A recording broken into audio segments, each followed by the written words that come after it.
ሌኒዝም፣ ካፒታሊዝም፣ ሶሻሊዝም በኢዝም የሰከረ ፖለቲካ የምንከተል ሀገሮች ነን። ኢትዮጵያ የራሷ ፖለቲካ የላትም ወይ? በርግጥ በኢህአፓ አሁንም ዋጋ እየተከፈለ ነው።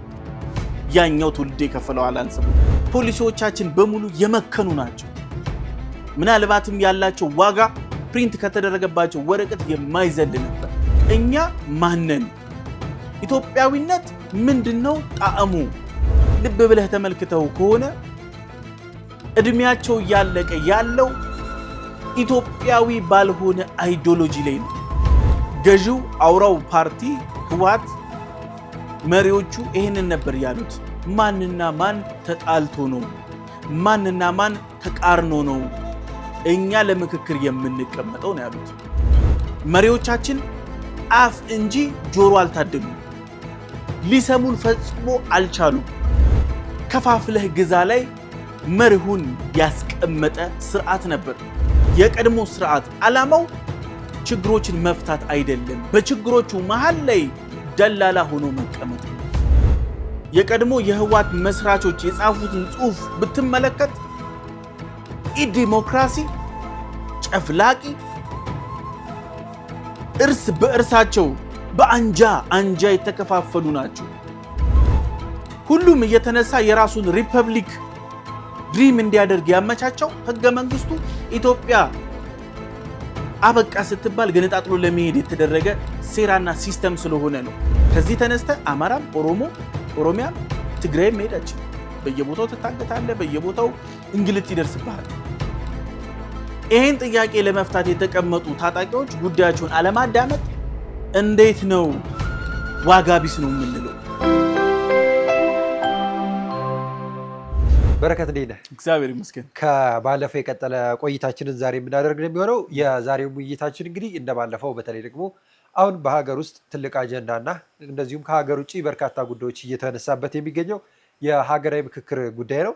የሀገራዊ ምክክር ጉዳይ ስንመለከት በተለይ ደግሞ የመንግስት ደጋፊ የመንግስት ተቃራኒ የሆኑ ኃይሎችም በትልቁ የሚያነሱት አጀንዳ ነው። አሁን ላይ በጣም በሰፊው እየተነገረ ነው። ታዲያ ለምንድነው ሀገራዊ ምክክር ለምን አስፈለገ? አሁን ላይ ለምን ሀገራዊ ምክክር መደረጉ ተፈለገ? እውነት ነው። ዋነኛ ጥያቄው ይህ ነው። መምከር ያስፈልገናል ወይንስ አያስፈልገንም? ኢትዮጵያ እንደ ሀገር የፖለቲካል አዙሪት ውስጥ የወደቀችው ባለመምከሯ የተነሳ ነው። ኢትዮጵያ የምክክር ባህል አላት። በአራቱም የኢትዮጵያ ማዕዘናት እያንዳንዱ ህብረተሰብ ይመካከራል። ፖለቲካችን ግን አይመካከርም። ፖለቲካችን ክፉ በሽታ የተጸናወተው ነው። የኢትዮጵያ ፖለቲካ ቀደም ሲል የሌሎች ሀገራትን የፖለቲካል አማልክት ጎትቶ የሚያመልክ ነው። ሌኒዝም፣ ካፒታሊዝም፣ ሶሻሊዝም በኢዝም የሰከረ ፖለቲካ የምንከተል ሀገሮች ነን። እኛ በተደጋጋሚ የህብረተሰቡን ፍላጎት ሳይሆን የምንከተለው የተሰጠንን አጀንዳና አይዲዮሎጂ ላይ የምንከራከር የምንሰክር ሰዎች ነን። ስለዚህ እንደ ሀገር በቀሉ ኢንዲጂኒየሱ ፖለቲካ ምንድን ነው? ኢትዮጵያ የራሷ ፖለቲካ የላትም ወይ? በአማራም በኦሮሚያም የፖለቲካ አካሄድ የለም ወይ? የገዳ ስርዓት ምን ማለት ነው? ፖለቲካ አይደለም ወይ? በአማራ ክልል ግጭት አፈታት ላይ የምንመለከታቸው በጋሞ ሄደን እርጥብ ሳር ይዘን የምንመለከታቸው አካሄዶች እነሱ እኮ ፖለቲካ ናቸው። እነሱን ሀገር በቀል ራሳችንን የሚመስል በራሳችን ልክ ቀደን እስታልሰፋን ድረስ በተሰጠን ፖለቲካ ከመሳከር ወደኋላ ልንል ፈጽሞ አንችልም። ስለዚህ ኢትዮጵያ የግድ መምከር አለባት። እኛን የሚመስል አደረጃጀት፣ እኛን የሚመስል ዴሞክራሲ መፍጠር የምንችለው ስንመክር ነው። በአራቱም ማዕዘናት ያሉ የኢትዮጵያ ህዝቦች ፍላጎታቸውን፣ እሳቢያቸውን፣ ባህላቸውን፣ ሃይማኖታቸውን፣ አኗኗራቸውን የሚመስል የተጣጣመ የፖለቲካል ስርዓት መገንባት የምንችለው ስንመክር ነው። እስተዛሬ የነበረው ምን አይነት ነው? ቀደም ብለን ዘመናዊት ኢትዮጵያን አመሰራረቷን ስንመለከት በአንድ ሰው በሁለት ሰው አካሄድ የሚመሰረት ነው። የሰዎች ፍላጎትና ፍላጎት ብቻ የሚሰፍንበት ፖለቲካ ነበር። ከዛ ወደዚህ ደግሞ መለስ ስንመለከት ኢትዮጵያኖች ጎራ ከፍለው ቀይ ሽብር ነጭ ሽብር ተባብለው የከተማ ጦርነት አውጀው የተፋጁት በፖለቲካል አይዲዮሎጂ ነው። እኛን ፈጽሞ በማይመስለን ይሄ ነው ዋጋ ያስከፈለን። ይሄ ነው ወጣቶቻችንን ሲያስፈጅ የነበረው። በእነ አደፍርስ ሲሰራ የነበረው ፖለቲካ ምን ነበረ? ኢህአፓ እንደምናስታውሰው ከሆነ አደፍርስ የሚባል የጽህፈት ፕሮፓጋንዳ ማሽን ነበራቸው። በየቤቱ የሚደበቅ የታተመ የሚሰራጭ ያንን አይዲዮሎጂ የሰማ ወጣት ስንቱ አልቋል። በእርግጥ በኢህአፓ አሁንም ዋጋ እየተከፈለ ነው። ያኛው ትውልድ የከፈለው አላንስ ብሎ። ስለዚህ እኛ የሚያስፈልገን መክረን ዘክረን ራሳችንን የሚመስል ፖለቲካ ማዋለድ የግድ ይለናል። የምክክር ኮሚሽን የተወሰኑ ጥያቄዎችና አጀንዳዎች ላይ ብቻ የሚወያይ ፈጽሞ አይደለም። እኛን የሚመስል ማንነታችንን የሚመስል ከዛሬ በፊት የነበሩት አይዲዮሎጂዎች ምን አይነት ናቸው? ከምስራቁም ከምዕራቡም የጎተት ናቸው። አንድ የፖለቲካል ድጋፍ ለማግኘት፣ ሁለት የጦር መሳሪያ እርዳታ ለማግኘት፣ ሶስተኛ የፕሮፓጋንዳና ዓለም አቀፋዊ የዲፕሎማሲ አቅም እንዲጎለብት ተብሎ የተሰጠንን ተሸክመን የዞር ነው። እኛን የሚመስል እኛን የሚሸት አልነበረም። የኢትዮጵያ አካሄዷን ስንመለከት መንግስታቶች እስከዛሬ ድረስ ምስራቁን ወይ ወዳጅ ወይ ጠላት ብለው ሰይመው የሚሄዱ ናቸው። ሰጥቶ በመቀበል መሃል ላይ በመቆም በየትኛውም ወገን ላይ ያለመለጠፍና ያለመታከክ የሚሄድ ፖለቲካ ገና አሁን ነው እየተመለከትን ያለ ነው። ኢትዮጵያ እሱንም ለማሳደግ ነው እየሄደች ያለችው። ሌላው ቀርቶ ሆም ግሮን ኢኮኖሚ እንኳን ስንል ሀገር በቀል ኢንዲጂኒየስ እኛን የሚመስል ማለት ነው። እስከዛሬ ድረስ ፖሊሲዎቻችን በሙሉ የመከኑ ናቸው። ምናልባትም ያላቸው ዋጋ ፕሪንት ከተደረገባቸው ወረቀት የማይዘል ነበር። ያ መሆን የቻለው ህገ መንግስትም ስናገኝ ፎቶኮፒ መቃረም ሆነ ስራችን። ፖሊሲም ደንብም እያንዳንዱ ነገር እንቃርማለን። በካፒታሊዝም በሶሻሊዝም የሰከርን ሆነናል። ሀገራዊ ምክክር ኮሚሽኑ ማስፈለጉና ወሳኙ ነገር አንደኛው ይህ ነው። እኛ ማነን? ኢትዮጵያዊነት ምንድነው ጣዕሙ? ሀገር በቀል ኢንዲጂኒየስ የዲሞክራሲ አስተሳሰቦቻችንና ልምምዶቻችን ምን ይመስላሉ? ይሄንን ጉባኤ የሚሰጠን የተሰነደች ኢትዮጵያን ነው። እሱን ተንተርሶ የትኛውም አይነት ስራ መስራት ይችላል። በነገራችን ላይ አንዴ ተመካክረህ መዝጋት ምናልባትም መነሻ ሊሆን ይችላል፣ ግን ይሄ ልምድ መሆን አለበት። በእኔ አስተሳሰብ ለምሳሌ ኢትዮጵያ የምክክር ኮሚሽኑ ስራውን ከጨረሰ በኋላ መቆም የለበትም ባይ ነኝ። ቢቀጥል ቢራመድ። ለምሳሌ ቻይናን እናንሳ። ቻይና ምክክር አላት። የምክክር ኮሚሽን ብላ እንደ ኢትዮጵያ ዲክሌር አድርጋው የምትሄድበት አይደለም። ከ3000 በላይ ተወያዮች በየጊዜው እየተተካኩ ስለ ሀገራቸው፣ ስለ መንደራቸው፣ ስለ ጂኦፖለቲክሱ፣ ስለ አስተዳደራቸው በየጊዜው ይመክራሉ። ምክር ሀሳብ በየጊዜው ለመንግስታቸው ያቀርባሉ።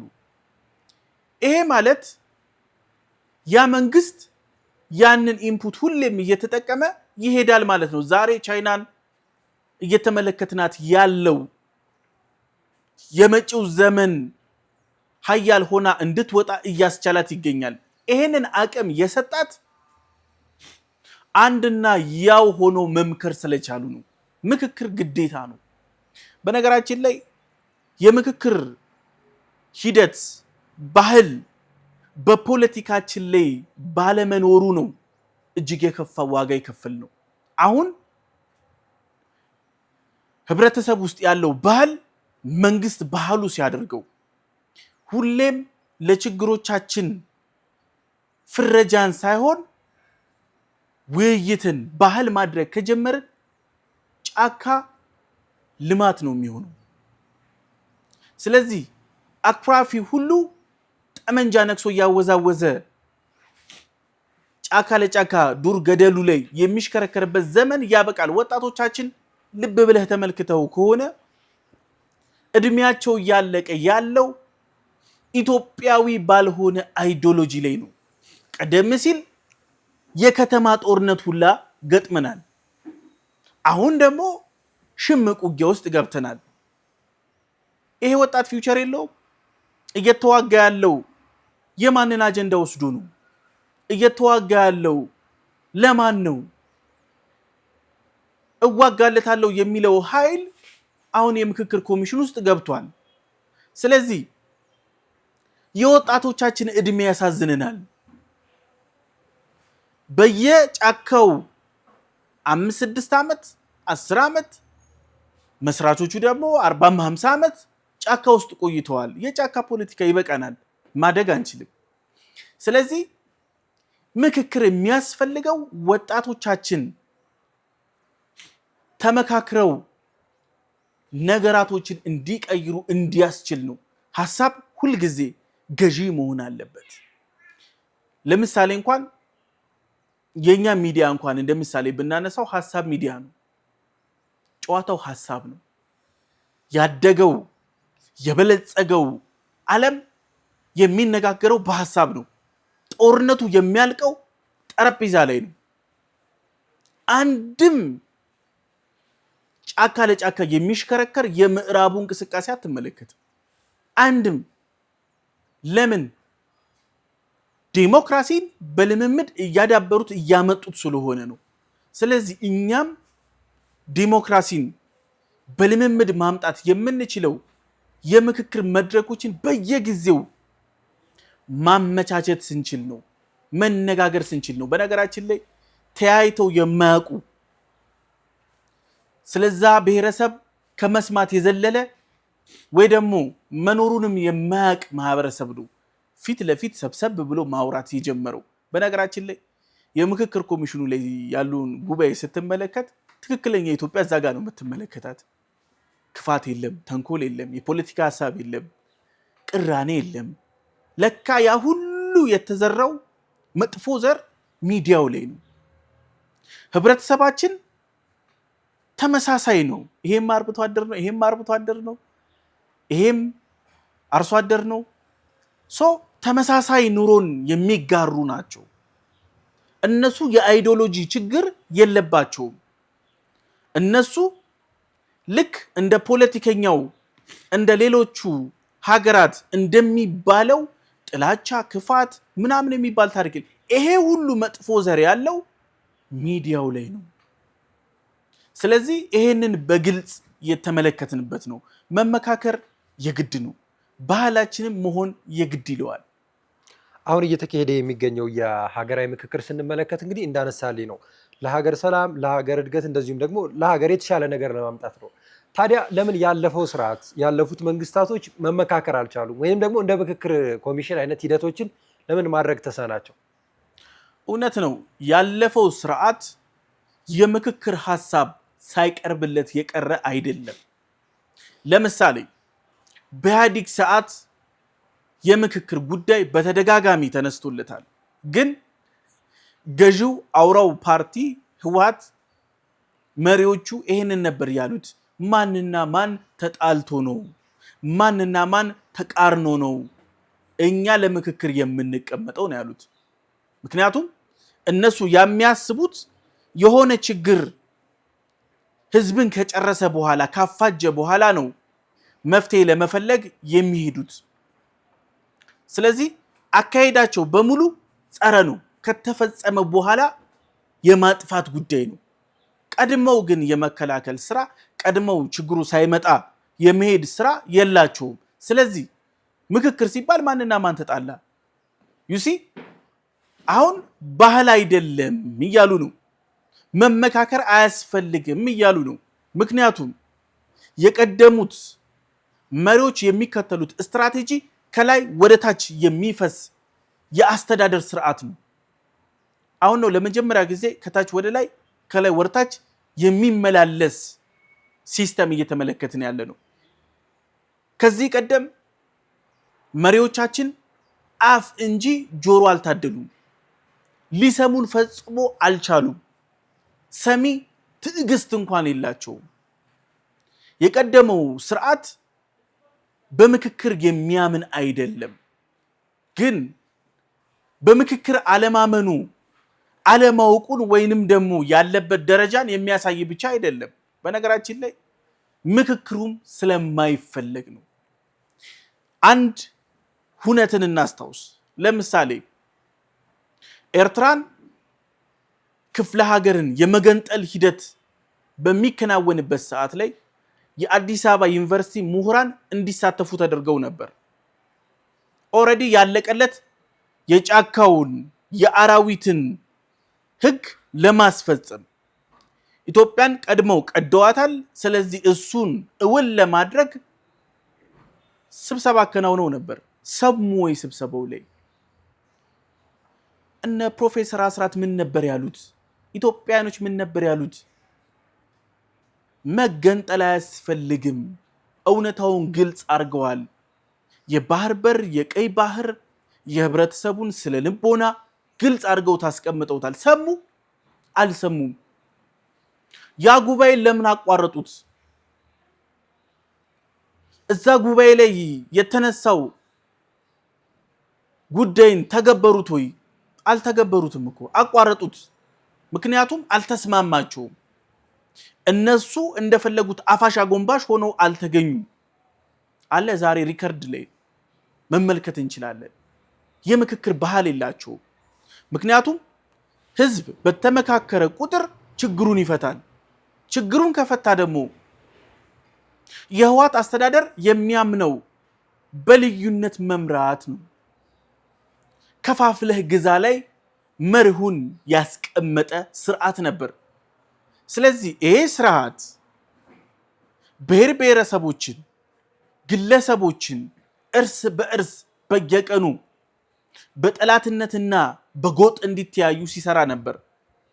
ስለዚህ ተመካከሩ ማለት አንደኛው የፖለቲካ አቅሙ ያጠዋል ማለት ነው። ይሄንን ላለማጣት ነው የምክክር እያንዳንዱ እንቅስቃሴዎችን ሲያከሽፍ የነበረው። አሁንም የምክክር ሂደትን ጠንክሮ ሲከራከር የምንመለከተው ለዛ ነው። ምክንያቱም አሁን ላይ ኢትዮጵያ መምከር ከቻለች ሰክነን ተቀምጠን ማውራት የምንችል ከሆነ ችግሮቻችን እጅግ ጥቂት ናቸው። ስለዚህ ዋና የቀድሞ ስርዓት ዓላማው ችግሮችን መፍታት አይደለም። በችግሮቹ መሃል ላይ ደላላ ሆኖ መቀመጥ ነው፣ መሸቀል ነው። ቢዝነሳቸውን ነው የሚያጡት። አማራ ሊወርህ ነው፣ ኦሮሞ ሊወርህ ነው፣ ሌላው አጋር ነህ፣ የኢትዮጵያ ሀገረ መንግስት ግንባታ ላይ የለህም፣ አናንቅህም ብሎ እውነታን የመሸምጠጥ ነው። ዘመናዊት ኢትዮጵያ ስትመሰረት አሻራው የሌለ ብሔር የለም። እነሱ ግን ሁነኝ ብለው ይሄንን ነገር ዘርተውታል። ምክክርን የማይፈልጉት ለዛ ነው። ሌላው ቀርቶ ኢህአዴግ እንኳን ህዝቡ እንዲወያይ እንደዚህ አይነት ሰፊ የምክክር መድረክ ሊያዘጋጅ ይቅርና የራሱን የምክክር ጉባኤ እንኳን ማካሄድ የሚችል አይደለም። ኢህአዴግ እርስ በእርሱ በየጉባኤው ላይ በስብሻለሁ፣ ተልቻለሁ፣ መፍረሴ ነው፣ መድቀቄ ነው የሚለው። አንድም ቀን ግን ለውጥ አያመጣም። በየቀኑ ግምገማው ይህ ነው። አብቅቶልናል፣ ሙስና ይዞናል፣ የመልካም አስተዳደር ችግር ውስጥ ገብተናል።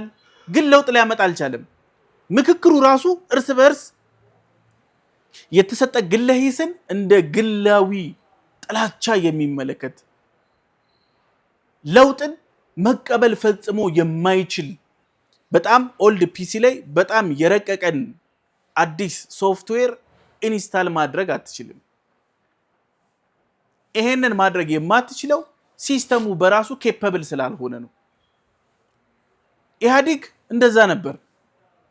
አዲሱን እርሾ የሚቀበልበት አቅም አልነበረውም።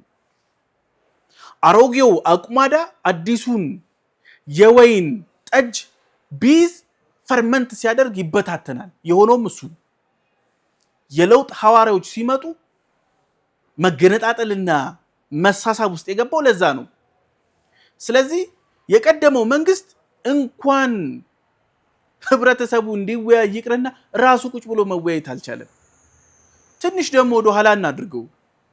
ኢህአዴግን ጠፍጥፎ የሰራው ህንፍሽፍሽ ምን ነበር የሚያሳየው? ህወሓት የራሱን ጉባኤ ረግጦ በመውጣት በተደጋጋሚ ያሳየው ዲሲፕሊን ምን ነበር የሚያሳየው? የመወያየት ባህል የለም፣ የንግግር ባህል የለም። አሁን ላይ እኮ የቀድሞ የህወሓት መስራቾች የጻፉትን ጽሁፍ ብትመለከት ዲሞክራሲ ጨፍላቂ፣ እርስ በእርሳቸው በአንጃ የተከፋፈሉ ናቸው። ከውጭ ስንመለከታቸው ነው አንድና ያው የሚመስሉን፣ ግን በመጠፋፋት ላይ የተመሰረተ ሲስተም ነበር። እንኳን እንደዚህ አይነት መድረክ ሊያዘጋጁ ይቅርና የራሳቸውን የማዕከላዊ ፓርቲ ስብሰባን መሰብሰብ ያልቻሉ ናቸው። ማዕከላዊ ፓርቲዎቻቸው ሁለት ሰው ከተቀመጠ ሙሉ ጉባኤ ካልተዘጋጀ ቀጣዮቹን ሰዎች ሴራና ሸፍጥ ፈልጎ ወደ እስር ቤት ወደ ማግለል ነው የሚሄደው። ዲስ ማች የማይተማመን ነበር። እጅግ አስፈሪ። እንደዚህ አይነት ሰዎች ናቸው ኢትዮጵያን የመሩት። ፓርቲ መምራት ያልቻሉ ሰዎች ናቸው ኢትዮጵያን የመሩት። እንደው ታዲያ አሁን ላይ ስንመለከተው በተለይ ይህ የሀገራዊ ምክክር ኮሚሽኑ ተመካካሪዎቹ እውነተኛ የህዝብ ጥያቄ ነው ወይ ይዘውስ የመጡት? ጥያቄዎቹ አሁን ላይ አንገብጋቢ ናቸው ወይስ መነሳት አለባቸው ተብሎ ነው? ያለፈው ስርዓት ስላላነሳቸው በዛ ጊዜ ስላልተነሱ አሁን ላይ የተነሱበት ጉዳይ ምንድን ነው? እውነት ነው፣ ጥያቄዎቹ አንገብጋቢ ናቸው። እነዚህ በምክክር ኮሚሽን ውስጥ የተነሱ ጥያቄዎች እጅግ አንገብጋቢ ናቸው። ለምሳሌ የህገ መንግስት ጉዳይ እጅግ አንገብጋቢ ነው። ጊዜውን መምሰል አልቻለም። የተመቻቸው የሆነ ሲስተምን እንዲያገለግል እንዲጠብቅ ነው። በህገ መንግስቱ የተነሳ እያንዳንዱ ችግራችን በየቀኑ እየተፈለፈለ የሚሄደው ችግር ይሄ ነው። ሁሉም እየተነሳ የራሱን ሪፐብሊክ ድሪም እንዲያደርግ ያመቻቸው ህገ መንግስቱ ኢትዮጵያ አበቃ ስትባል ገነጣጥሎ ለመሄድ የተደረገ ሴራና ሲስተም ስለሆነ ነው። አንዳንዶቹ ህገ መንግስቱ ላይ የተቀመጡ አካሄዶች በዲሞክራሲ ስም የተፈጠሩ እጅግ አጸያፊ ሴራዎችም ጭምር ናቸው። ኢትዮጵያ ህገ መንግስቷን የግድ ይላታል ማሻሻል። ያንንም ማታደርግ ከሆነ ዋጋ ያስከፍላታል። የሚያስከፍላት ግን ዋጋ ምናልባትም ራሷን በራሷ እንድታከስም ያስገድዳታል። በየቦታው ለምሳሌ ኢትዮጵያ ውስጥ ሁሌም ሽምቅ የሚይዙ የሚያኮርፉ አካላቶች የሚመጡት የፖለቲካል ስነ ምህዳሩን የሚያጠበው ራሱ ህገ መንግስቱ ስለሆነ ነው። መሻሻል የግድ ይለዋል። ሙሉ በሙሉ ስህተት ነው ስሁት ነው እያለን አይደለም፣ ግን አደገኛ ፓርቶች አሉት በፍጥነት መስተካከል ያለባቸው። የሶስት ሰው ውሳኔ የ130 ሚሊዮን ህዝብን ፍላጎት ሊያሟላ አይችልም። እኛን አይደለም፣ እኛን አይሸትም። ስለዚህ ጥያቄዎቹ የግድ ናቸው። በምክክር ኮሚሽን ውስጥ እየተነሱ ያሉ ጥያቄዎች ጫካ መሳሪያ ብረት አንግበው የሄዱ ወንድሞቻችን ጥያቄ ነው። እየሞቱ ነው። የነሱ ጥያቄ እንዴት ነው አንገብጋቢ ሊሆን የማይችለው? የምክክር ኮሚሽን ውስጥ የሚነሱ ሐሳቦች አንገብጋቢ አይደሉም የሚሉ ሰዎች፣ እየተላለቁ ያሉ ሰዎች ጉዳይ እንዴት አንገብጋቢ አይሆንም? ከዚህ ተነስተ አማራም፣ ኦሮሚያም፣ ትግራይም መሄድ አይችልም። በየቦታው ትታገታለህ፣ በየቦታው እንግልት ይደርስብሃል። ይህን ጥያቄ ለመፍታት የተቀመጡ ታጣቂዎች ጉዳያቸውን አለማዳመጥ እንዴት ነው ዋጋ ቢስ ነው የምንለው? ህይወትን፣ ንብረትን፣ ሀገራዊ እድገትን እያቀጨጨ የመጣ ነው። እግረሙቅ የታሰረለት ህዝብ ነው የሆነው። ስለዚህ ይሄንን ማላቀቅ የምንችለው እነዚህ አጀንዳዎችን ይገባል ማዳመጥ። በነገራችን ላይ በዚህ ምክክር ኮሚሽን ውስጥ የተመለከትነው አንዳንድ ሂደቶች እጅግ አስደማሚ ናቸው። ለምሳሌ አንዳንድ ጥያቄዎች በግልጽ ወጥተው ሲነገሩ ያ ጥያቄ የህዝብ ነው፣ የፖለቲካል ኤሊቱ ነው ወይንስ የሌሎች አጀንዳ ነው የሚለውንም እንድንለይ ያስችሉናል። ስለዚህ እዚህ ጉባኤ ላይ የቀረቡት ከ2000 በላይ ጥያቄዎች እጅግ አንገብጋቢ ናቸው። እንደ ሀገር እንድንቀጥል እንደ ሀገር እንድንስፈነጠር የሚያስችለን ይሄ ነው እና አሜሪካ ሌሎች ያደጉ ሀገራቶች በየጊዜው ይወያያሉ። ኢትዮጵያ ማለት በነገራችን ላይ ሚዲያዋም ሳንሱር የተደረገ የህትመት ሚዲያዋም ሳንሱር የተደረገ ለብዙ ዓመታት ፖለቲካን መናገር የሚያስፈራባት ሀገር ነች። ይሄ ታፍኖ ለዘመናት የቆየ ጥያቄና ፍላጎት አሁን በምክክር ኮሚሽኑ ላይ ሲከፈት አንቀጥቃጭ ነው የሆነው። ምክንያቱም ለብዙ ዓመት ተሸብበዋል። ወይ አንተ አጋርነህ ስለ ኢትዮጵያ አይመለከትህም ተብሏል፣ ወይ አንተ ጠባብ ነህ፣ ወይ አንተ ትምክተኛ ነህ ተብሏል። ለብዙ ዓመታት መተንፈሻ ያጣ ድምፅ ነው። ይሄ ድምፅ ነው አሁን እየተሰማ ያለው። በነገራችን ላይ እንደዚህ በሰላማዊ መንገድ ጉባኤው መስተናገዱ በራሱ እጅግ አስደማሚ ነው። በጣም ዲሲፕሊን በሆነ መንገድ ነው እየሄደ ያለው። ያ ማለት እንደተከማቸው ቁርሾ የሚያጨራርስ ነበር።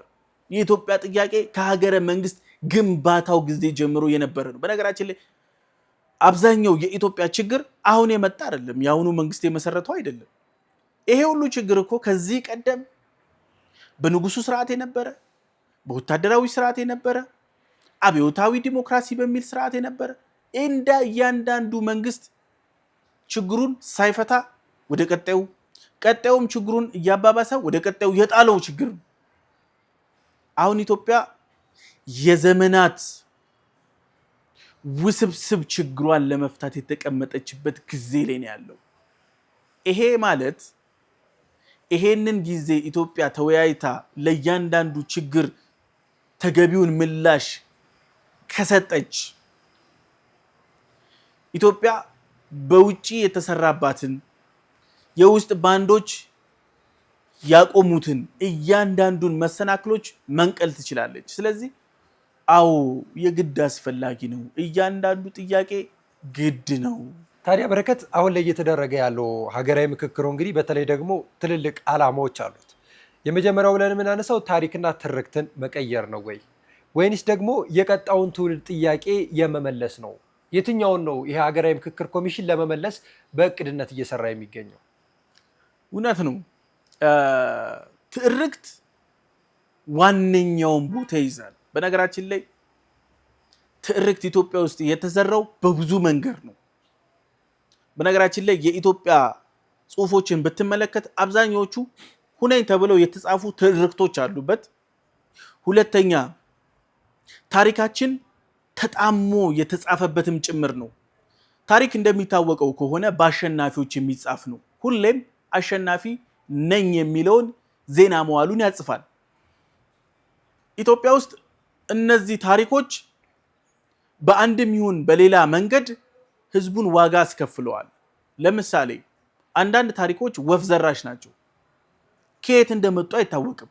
ማን እንዳመጣቸው ማን እንደፈበረካቸው አይታወቁም። በሚሽነሪ ስም የመጡ አካላቶች ኢትዮጵያ ውስጥ ከገቡ በኋላ እነዚህ ታሪኮች እንዲጻፉ አድርገዋል። የኢትዮጵያ ታሪካዊ ጠላቶች የሚያባላንን የሚያጫርሰንን ታሪኮች ጽፈዋል። የፖለቲካል ኤሊቶቻችን ፈጥረው ታሪክ ጽፈዋል። የኢትዮጵያ ትክክለኛ ታሪክ የትኛው ነው? ሐቁ የትኛው ነው? ይሄንን ስንመለከት አንድ ላይብረሪ ውስጥ ገብተህ ስለ ኢትዮጵያ ታሪክ ስታነሳ አንድ መንግስትን አንድ ስርዓትን እጅግ አውሬ እጅግ መልአክ አድርጎ ይስላል። የትኛው ነው እውነታው? ያ ማለት ትርክታችን ተዛብቷል ማለት ነው። ያ ማለት የሄድንበት መንገድ እንዲያጫርሰን ተደርጓል ማለት ነው። አሁን ሰሞኑን በሶሻል ሚዲያ ላይ የምንመለከታቸው እጅግ አጸያፊ የሆኑት የሰው ሀገር ላይ ስደት ላይ ሆነው ወንድሞቻችን ሲገዳደሉ እያየን ነው። ለማየት ለመስማት የሚሰቀጥጥ መጨራረሶችን እየተመለከትን ነው። ይሄ እኮ የትርክት ውጤት ነው። ትርክት ነው እነዚህ ሰዎች እንዲገዳደሉ እያደረጋቸው ያለው። ሁለቱም ስደተኛ ናቸው። ይኑሩ ይሙቱ ወይ ደግሞ በሰው ሀገር ያለሙትን ስራ ሰርተው ህይወታቸውን ይቀይሩ አይቀይሩ የሚያውቁት ነገር የለም። ግን እየተገዳደሉ ነው። ያጨራረሳቸው ትርክት ነው። ሁን ተብሎ የተጻፈ ሴራ ታሪክ ነው። ይሄንን ቱባ ተንኮል ካልፈታ ነው እውነታውን እንዲታይ ካላደረግ ነው ኢትዮጵያ እንደ ሀገር ቆማ መሄድ መራመድ ይቸግራታል። ወንድሙ ላይ ካራ ያነሳው ምን አይነት ታሪክ ተነግሮት ነው? ዩሲ ይህ ማለት እንደ ሀገር እንድንቀጥል ቁጭ ብለን መነጋገር ይግድ ይለናል። የሀገራዊ ምክክር ኮሚሽኑ በታሪክ በትርክት እንዲሁም የመጪው ዘመን መጻኢ ተስፋና እድል መወሰን ይችላል። ይህ መሆን የሚችለው ይሄ ታሪክ እኮ ይሄ አይደለም እኛ ማለት ይሄ ነን ተብሎ መገለጽ ሲችል ነው። ስለዚህ እውነታውን እያወጣ ያለ ነው። ወንድሞቻችንን እያጨራረሰ ያለው በስደት ላይ ያሉትን ጫካ የከተሙትን በሐሳብ ትጥቅ ብረት የነከሱትንም ሁሉንም ወደ ማዕከል ወደ ኢትዮጵያዊነት የሚሰበስባቸው ትርክትን መፍታት ስንችል ነው። ትክክለኛውን ታሪክ መጻፍ የግድ ይለናል። ኢትዮጵያውያን ማንን የሚለውን ግልጽ ማድረግ ይገባናል። ታሪኩ ትርክቱ መታደስ ይኖርበታል። በልኩ በእውነታው ላይ ይሄንን ማድረግ ከቻልን የኋላው ከሌለ የለም የፊቱ ነው። ስለዚህ ይሄንን ማስተካከል ከቻልን ፊውቸራችን ንጹህ ነው የሚሆነው። ምክንያቱም የኋላ ችግሮችን በይቅርታ ካለፍን፣ የኋላ ችግሮችን ከተማርንበት፣ የኋላ ችግሮቻችን እንዳይደገሙ አድርገን ትምህርት ወስደን መሄድ ከቻልን መጪው ያለፈው ድንጋይ አያደናቅፈንም። መጪውን አንድና ያው ሆነን መቀጠል እንችላለን። ጠላት በፕሮፓጋንዳ መርዙን ሲዘራ ኦልሬዲ ይከሽፋል። ምክንያቱም አንቲባዮቲኩን አምጥተነዋል ማለት ነው። ሀገራዊ ምክክር ኮሚሽን ውስጥ እየተመረተ ያለው አንቲባዮቲክ ነው። ከዛ በኋላ ያ የእብድ በሽታ የሆነው ችግር ሲመጣ አንቲባዮቲኩን ከተወጋ ትድናለህ ማለት ነው። እንድትጨራረስ ወንድም በወንድሙ ላይ እንዲነሳ ያደረገው መርዝን ማምከን እንችላለን ማለት ነው። በረከት አመሰግናለሁ። በተለይ በዚህ ጉዳይ ላይ ቀሪ ጥያቄዎች አሉን። ያው ያለን ሰዓት ስለሚገድበን ነው። በቀጣይ የምንመለስበት ነው የሚሆነው። እስካሁን ለነበረን ቆይታ ከልብ አመሰግናለሁ። በዚህ ጋር በተያዙና ሀገር ግንባታ ላይ የሀገራዊ ምክክር ደግሞ ቀጣይ ምን ዕጣ ፈንታዎች አሉ የሚሉ ጉዳዮች ላይ ደግሞ በቀጣይ ቀን የምንወያይ ነው የሚሆነው። በድጋሚ አመሰግናለሁ። ሌባ ፖሊስን ላይቃወም አይችልም። ግዴታ ቢዝነሳቸው ነው የሚቆመው። አንዳንድ ሚዲያዎችን ተመልክተ ከሆነ ሰላም ሲመጣ የሚሰሩት ይጠፋል። ምክንያቱም እነሱ የሰላም ጋዜጠኞች ስላልሆኑ የሙስሊሙን መስጊድ ክርስቲያኑ አልገነባም። ክርስቲያኑ ሃይማኖታዊ ባህል ባከናወነበት ጊዜ ሙስሊሙ ውሃና ዳቦ ይዞ አልቆመም። እነዚህ ሰዎችን አንቆ አማኑኤል ሆስፒታል የሚከት ጠፍቶ ነው እንጂ አብደዋል። ፊደል ማወቅ ከመሃይምነት አያስጥልም። ፕሮፌሰር መባል ከመሃይምነት አያስጥልም። አንድ ጥይት ከመተኮስ 1 ዓመት መወያየት ትልቅ ነው። አዲስ ጥያቄ የለም፣ ግን አዲስ መፍትሄ አለ። የምክክር ኮሚሽኑ ስራው መፍትሄ ነው። ኤሊቶቻችን ሲመግቡን የነበረው ምን ነበረ? እገሌ ብሔር መገንጠል ይፈልጋል፣ እገሌ ብሔር ጠላቱ ነው፣ ፖለቲከኛ ነው፣ ሀገር መሪ ነው፣ ሀገር አስተዳዳሪ ነው። ግን ይዞ የመጣው አጀንዳ የታሪካዊ የኢትዮጵያ ጠላቶቻችንን አጀንዳ ነው። አንዳንድ የፖለቲካ ኤሊት ነን ያሉ አካላቶች ኢትዮጵያ ትፈርሳለች ሲሉን ነበር። ኢትዮጵያ ፈረሰች? መንግስት አልታዘዝም እያለ ነው ማለት ነው። መንግስት እኮ ህዝቡን መታዘዝ ማስተዳደር ነው ስራው። አልታዘዝም እያለ አንተ የቀጠርከው ሰራተኛ አልታዘዝም ካለ ምንድነው የምታደርገው? ህዝቡ ምን ሊያደርግ ይችላል? ስለዚህ ይሄ ሁሉ ጉዳይ ይሄ ሁሉ ሂደት የተሄደበትን መንግስት አይቀበለውም ብለው የሚያምኑ ሰዎች እጅግ ሞኝ፣ ምናልባትም ከፖለቲካው ዓለም በጊዜ ቢሰናበቱ የተሻለ ነው። ኢትዮጵያ ብዙ ዓመት የተሳከረ የፖለቲካል አስተሳሰብ ላይ የቆየች ሀገር ነች። አሁን መፍትሄው ሲመጣለት እንዴት አልቀበልም ሊል ይችላል?